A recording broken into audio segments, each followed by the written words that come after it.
Hey everyone, welcome to Operations, the show where we look under the hood of companies in hypergrowth. My name is Sean Lane. When someone new is hired at your hypergrowth company, they open up their computer and everything just magically works, right? Territories are assigned, comp plans are shipped, they have the logins for every tool they could possibly need, just automatically, right? This may be the expectation, but it's certainly not the reality. There are operators behind the scenes making this magic happen. New hires, promotions, exits, they all require a unique series of steps to execute seamlessly, all while considering the ripple effects of those transitions. On today's episode, I'm joined by someone who has mastered the art of these personnel transitions. That someone is Phoebe Farber. Phoebe is the Director of Operations at Reprise, the demo creation platform for teams that want to create live and guided demo experiences. In our conversation, Phoebe and I break down an ops team's role in personnel transitions. We talk about the importance of empathy and discretion in sensitive situations, and why her legendary checklists have no less than 15 items per transition. To start, Phoebe taught me that communication is everything when it comes to these changes inside of an organization. So I was curious about the lines of communication she sets up when she first comes into a new company. I think each organization's been a little different. Each has been relatively early stage, Series A to C. Some have had sales ops before, and for some, I was the first sales ops person. So it's interesting just kind of understanding, what's in place today, how are things managed and communicated. Historically, consistently, I've had to understand, who in HR or people ops exists, who's in IT and who manages that. Are there any other ops people? So kind of understanding who are the players. Then understanding what the typical conversation is like. So when the main types of transitions, someone's either joining the business, they're moving around within the business, they're exiting the business. So understanding kind of how the communication flows that way. From the ops side of things, I usually take an inventory of tools and understand which tools people use and how they use them in each role. So you understand what you need to deprovision, provision, change based on those changes. So kind of understanding all that foundational stuff. And then putting together a somewhat consistent communication path. So for example, in one company, it was much more email heavy. And so we had people ops who would start that process and they would kick off an email for each of those things. And there would be a distribution list, which would include myself, it would include IT, it would include our CFO. In another company, we're much more Slack heavy. So in this company, we use Slack a lot. So we have a channel for each of those types of transitions that includes all the people that be relevant. So just kind of understanding what information needs to be communicated, who needs to have the communication, and then separately coming to terms with what information needs to be communicated. So I made a list of I need name, manager, email, effective date of whatever change it might be. And then the last piece is kind of understanding the timing. So for example, with new hires, we've asked, ideally as soon as the offer is accepted, but at the very least, can we have a 2-week heads up because it's a very known transition. For instances of, say, involuntary attrition, if it's a PIP, the manager knows they're on a PIP, if they can give us a heads up, and then if we can, in the last week of the month, connect to understand, there's something that could happen in the next week that could impact the team. Same thing with promotions. So understanding, what's a reasonable time frame to loop us in. So it's not hey, day of, this is happening. So that way we could plan a little better. I want to pause here quickly because chances are, if you're in ops, you're nodding along with Phoebe or taking notes on the different factors that she's describing. If you're not in ops, you're wait, doesn't all of this stuff just happen automatically? When it comes to personnel movement, we all tend to take a lot of these moving pieces for granted. As Phoebe points out, you need to know who are the players, what are the tools, what types of communications exist today, what info needs to be communicated by when. It's a long list. So with the realization that this laundry list exists, now we're going to need some kind of blueprint to help make these different personnel changes actually work. How do you do that? Here's Phoebe. The first step is getting everyone to agree on what you're going to do. So I start off with just a list of the things. I really like lucid charts. So sometimes I make a flow diagram because say when someone, in any of those transitions, it can include, say, 5 different people and or 3 to 4 different groups. So it has people ops, there's IT, there's the hiring manager, there might be the executive, depending on how small the company is. So making sure that that person's looped in and approves whatever change is being made. There's sales ops. So there's a lot of people doing things. And then the timing is very important as well. So making sure in any of those things, like you don't want to introduce new information to groups that weren't meant to know it quite yet. So you need Yeah. to understand when that's going to be communicated to. And then on our end, I try to make a lot of our updates not terribly visible externally. But even in that case, like our Asana board is shared with all sales leadership and marketing and people ops. So there are some transitions that are more sensitive that maybe you don't want the full group to be aware of. So we need to be cognizant of when we put things in places like that. We also might have comp information, so we need to be careful like where that goes. So understanding all those things, like who does what, when, where, like how does that communication path work more specifically? And then after everyone's introduced to it, then documenting it and having it as a central reference as something you just execute on from there on. That access to sensitive information, like that is just one of the realities of working in ops. And, I kind of think of it as like, hey, with great power comes great responsibility type of thing. And you're going to have access and exposure to things that most of the people in the company don't. How do you talk about that with your teammates, right? As you're bringing new people into your own ops group, how do you convey kind of the importance of that sensitivity? And, to your point, looking around corners to say, this might not be the thing that needs to make it onto the public Asana board. Yeah, I think that upfront expectation setting is very important. I remember when I first started getting access to that information, my boss made it very clear. He, at the time, told a story about someone who just in a moment of like lapsed judgment made a comment or said something that they weren't supposed to, and that they were like immediately fired. And he's like, so like, you're getting access to very key information, sensitive information. And if you share this incorrectly, like you could easily get fired for this.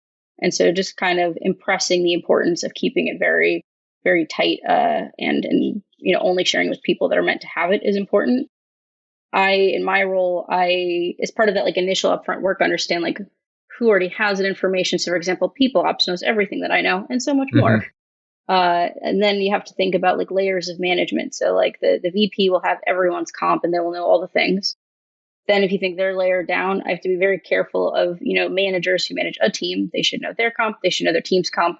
They should not know the comp of any other, either manager or manager's team. And so I have to keep it very carefully segmented, and we have to be very cognizant of what we show and what they have access to. And that includes, like in Google Drive, we made a special Google Drive folder, which is only shared with biz ops, people ops, and sales ops. And we make sure like all those sharing settings are very locked down. And then when we talked about how to communicate, entrances, exits, transitions, we have a special Slack group, which is private, and it only includes myself and people ops. And then when we carry that over to Asana, we carry over the link to the Slack conversation for our reference. So like the other person, sales ops, and I, like we can see it and easily access it when we go through the onboarding, offboarding, any of those transitions. But if someone were to be on our Asana board, we don't just type out the numbers that are going to be included in comp plans. It is just a reference to a place that no one else but us can see. We're 86 episodes into this show, so I feel like I can be honest with you all. Everything that Phoebe's describing, the access to sensitive information, the comp data, the permissions nuances, these are some of my least favorite parts of being in ops. However, I know how important they are. And Phoebe's exactly right. When you're dealing with sensitive information that will impact people's livelihoods, you have to be incredibly thoughtful and thorough about that work. What she has developed is not just a list of all the different types of transitions that can take place, but also the individual activities that go into each transition. And like any good operator, she made some checklists. We have no less than 15 individual things that need to happen for each role transition. And within, my little team, it might be I do all the things. It might be my sales ops manager does all the things. We might, divide and conquer. So checklists outside of a great way to keep track of all of the things, because it's impossible to keep them all in your head and actually make sure you did all of them. It's a great way to be able to collaborate, to keep track of things. And then also it's been a helpful representation when I explain in certain situations, people ops or sales managers be like, oh yeah, I totally understand why you need 2 weeks notice. And in other cases, when it's not quite as obvious, I've been able to say, hey, here are the 15 things I need to do. So if you hire 3 people, or if you transition, you promote 2 and you hire 1, like the reason it's helpful so we can get things done in the time frame you want is because I have to do so many things. And so they've also been a helpful way to represent, why we need certain information and why we need a heads up for that. Yeah, those 3 transitions are really 45 different activities, right? Yes.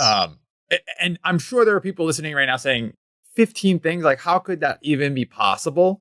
Like, can you talk about, you mentioned, one small change might have broader ripple effects. Can you talk about maybe some examples from that list of 15 to give folks a better sense of what those might be and also to help them build out lists of their own? Yeah, so there are a healthy number of components to any transition, and it really depends on the person that's transitioning. So we just touched on a little bit of like IC transitions like AEBDR or CSM, but you might also have managers, but you also might have execs. So anyone that basically we are impacted by anyone that touches the tools that we manage, anyone that has quota, anyone that like could impact the sales org in general, essentially. So at a high level, there's things like quotas, there's commission payments, there's territories, there's if it's managers, if you think about the number of tools where hierarchy plays a role, you might have to change team compositions and who's labeled as the manager in a number of tools. Each of those is a different update someone needs to make. And it's not that each of those is, terribly hard necessarily, but they are just like places that need to be updated so that the team can keep chugging along and whoever is going to manage that team has a visibility. So you might have to create or deprecate roles in Salesforce. You might have to update the manager in Salesforce. If you have tools like Chorus or Gong, if you have, something like a Clary, you just have to make sure everything like flows and updates appropriately. If you're transitioning a VP, you might have things like if they championed a tool, there are plenty of executives that might come in and buy a tool. And then if they exit, they're like, do we still want this tool? Are there people supportive of this tool still internally? So then that impacts like renewals and usage. So there are many, many broad impacts. But yeah, also, we touched briefly on things like territories, so like account ownership. You'll have to pretty immediately update, Salesforce if that's your CRM to align with the current state. You might have to update other places that associate AEs and BDRs if they work in any type of like pod system. Like that balance, maintaining that is very important. So there are a healthy number of places that need to be updated to make sure everyone's appropriately aligned, everything's balanced, goals and comp are aligned, commissions paid out to anyone who might have exited, or you understand the commission of people that are joining or transitioning, because sometimes those can be unique circumstances. There's a lot to manage. Look, no one is going to feel bad for an operations team that has to update hierarchies or roles in Gong. But to Phoebe's point, how you articulate that work is really important. Every one of your internal customers will care about when accounts show up in their name. Every manager will care when they have visibility into the pipeline of that person that just got transitioned onto their team. The more you can frame these transitions in terms of what's in it for them, the better. Territory work in particular is absolutely critical. I work with an amazing colleague at Drift named Michelle Rose, and Michelle has developed these stellar internal processes for all personnel change requests, or PCRs as we call them. This visibility gives our internal customers as well as our internal teammates crystal clear knowledge into the timing as well as flexibility to mark things like holdouts or exceptions to our rules. Phoebe also is someone who's preaching balance when it comes to the rules of engagement versus common sense for some of these transitions. At the end of the day, balance is the name of the game, making sure that there's the appropriate opportunity. And then also taking into consideration what makes sense, because sometimes adjustments make sense on paper, but not in practice. Definitely learn that lesson a bit with like BDR fluctuations, because that can happen much more frequently.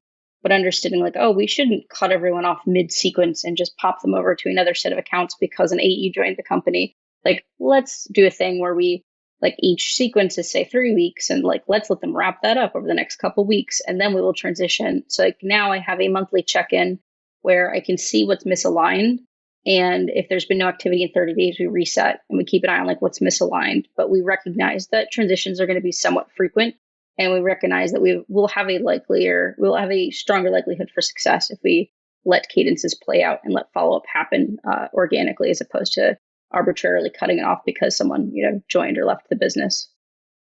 I think even just like the very small point you made about timing and setting expectations within the organization that, look, hey, we're going to do this stuff at the beginning of every month, right?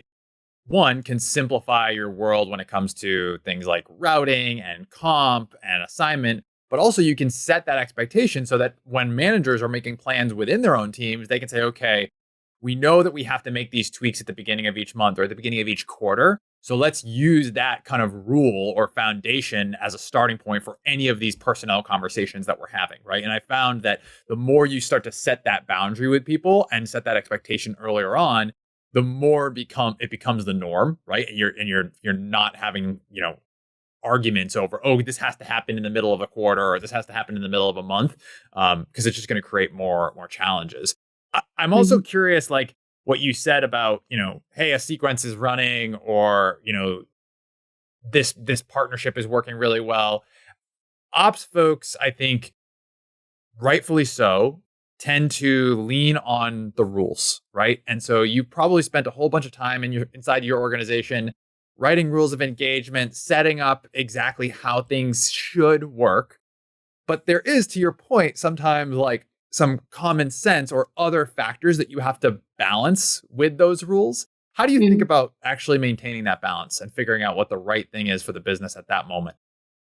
Yeah, I think having great managers to lean on is really helpful because they understand the more nuanced pieces of, like the lives of the reps. So things like, I mean, I can understand where they are in ramp and like what their performance has been historically, but I might not know that they have, upcoming vacation planned and like that in the super short term, like that could be impactful for something. Mm, Might not know if someone's having like a hard time at home or they're out a lot for doctor's appointments, or if they are struggling and they're going to be on a PIP. And so like we might not plan to have them in the business after a certain point. I might not know that like these two get along really well and like they're really productive together. And so even on paper, if it looks right to squish people around, like that will not be productive overall. So the managers having a really strong sense of their team and like all the parts of that is really helpful because at the end of the day, like some of that will be more impactful than like having a rule and holding to the rule. But yeah, I think having our like rules of engagement is obviously very important and helpful as guidelines. And trying to stick to them as much as possible is helpful because otherwise, if everything is an exception, then the rules don't really exist. yeah. But yeah, working with sales management to find that balance and making sure, like at the end of the day, the gut check like makes sense. I think that finding that balance is important, and it's really only possible if you have good sales management in place that you're in a partnership with. And that they, I think, support and defend the rules that do exist, right? Because if they're in the exact same boat where they're always looking for the exception to that rule, then you know that that's the conversation that they're having with their reps, right? And so Mhm. having a true partner who's also there not only to help you have insight into those types of scenarios you described, but also defend the rules and know them in, let's call it 80% of the scenarios, and then 20% that's where the two of you might work it out. Like that to me, I think is also a really important part of that partnership. Agreed. Yeah, like they have to be bought into the rules, and it depends on how big the org is and the dynamic of the org, whether or not like the VP developed them and then trickled them down, or if it was a different type of structure and like the next layer of management could work with you directly. But either way, like yeah, getting their buy-in is important because if it's all like a was it disagree but commit, then Mm. that's not great overall. Like they have to believe that the rules are going to be beneficial overall. And they also like, I mean, they're managing say 4 to 8 to 10 reps. Like they have to also appreciate that the rules are in place to help create some order out of the chaos that it would be in the absence of them. I appreciate your approach here because we've spent a lot of time talking about checklists and Asana boards and Slack threads, right? But you're also clearly bringing some type of just empathy and humanity to these types of transitions, right? They're all tough, right? Whether you're a brand new hire, you're excited to be starting at a new gig, or you're on a plan and maybe transitioning out of the business, or you're about to be promoted. These are all very big milestones for the people that it's impacting, but it might just be, one of 15 transitions that your team is working that particular quarter, right? Times 15 steps for each one of those. It's very easy for those to just become, okay, on to the next step. How do you kind of balance that humanity that you're bringing to those transitions versus just like, okay, this is the next step on the next transition of the next month for the next team? Yeah, I think developing empathy for the sales org overall and like nurturing that, I suppose. I don't know that came, it's just awkward to say like it didn't come as naturally, but like not a big like emotive person necessarily, but like over time I've definitely come to understand more of, for example, like when you're a new hire there is like a lot of unbridled enthusiasm and there's a lot of everything being new. So for example, what the way that might come to me is like a really random question or someone coming directly to Mhm. me versus their manager or someone breaking something and being like stepping back, but they're new and they're excited. Like, let's go help them and then gently, guide them in the right direction. Taking the time to, congratulate someone that changed roles or got promoted. Taking the time if someone left, either voluntarily or involuntarily to send them a note and, wish them well. Pausing to do those things is very important. Same thing with managers. I mean, certain transitions can be very challenging for managers, and taking the time to, empathize with them is definitely important in maintaining a good relationship. So sometimes I do have to pull back because I do go straight into like just the execution mode, but Yeah. pausing to help manage that is definitely, I think, beneficial and makes sense. It's just there is just so many things to do. It's easy to get wrapped up in that. Before we go, at the end of each show, we're going to ask each guest the same lightning round of questions. Ready? Here we go. Best book you've read in the last 6 months? Ooh. I mean, to say the Checklist Manifesto is probably lame, but it's not the only one. But that was a good one. The cover of that book has been flashing in my head the entire time we've been talking. So I think it's perfectly appropriate. Favorite part about working in ops? The problem solving. And then I think secondarily, just like the mix of having the ability to work with tech and with people is fun. It's a really good balance. Flip side, least favorite part about working in ops? Ooh, it's either a tech problem that is so large it feels insurmountable and you're just banging your head against the table trying to figure it out, or a really hairy interpersonal situation where you need to figure out how to make people align around something and just thinking through how to navigate that well. That'll break my brain too. Somebody who impacted you getting to the job you have today? Ooh, Jim McDonough. I was a BDR and I kept playing with reports and playing with their tools. And he was the VP sales and he floated the idea of sales ops and here I am. That's awesome. Shout out, Jim. All right, last one. One piece of advice for people who want to have your job someday. Oh, goodness. I would say just absorb all the information, go network, read, white papers and content, watch, podcasts like this, just absorb all the things and then talk to people in the role and see if their day to day and their lives and challenges seem interesting. Thanks so much to Phoebe for joining us on this week's episode of Operations. If you learned something today, make sure you leave us a 6-star review on Apple Podcasts or wherever you get your podcasts, and make sure you're subscribed so you get a new episode in your feed every other Friday. All right, that's going to do it for me. Thanks so much for listening. We'll see you next time.